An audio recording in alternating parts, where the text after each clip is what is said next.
La Peugeot 504 Ti est une classique propulsion à 4 roues indépendantes, équipée de suspensions à ressorts hélicoïdaux et amortisseurs hydrauliques télescopiques, ainsi que de barres anti-dévers à l'avant comme à l'arrière.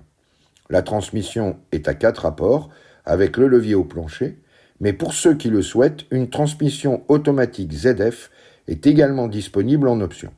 Enfin, le freinage est confié à 4 disques et la direction à crémaillère devient assistée pour le millésime 1977. Cette 504 Ti dispose d'un habitacle des plus classiques, sans fioritures, et qui, au milieu des années 70, n'est plus tout à fait à la page. Le conducteur fait face à un tableau de bord à 3 compteurs ronds, dont un compte-tours. Le petit levier de vitesse placé dans le prolongement de la console centrale tombe bien dans la main. La banquette, comme les sièges, sont plus que confortables. Sièges qui disposent d'appuis-tête intégrés et réglables en hauteur. De série, la 504 Ti dispose de vitres teintées, électriques à l'avant, de ceintures à enrouleur, d'une lunette arrière chauffante, de phares à iode, mais aussi, suivant les millésimes, d'un toit ouvrant et d'une sellerie cuir de série.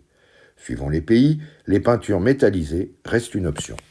En matière de comportement routier, à une époque où la traction a le vent en poupe, la presse spécialisée, notamment en France, dénigre assez facilement les modèles à propulsion classique.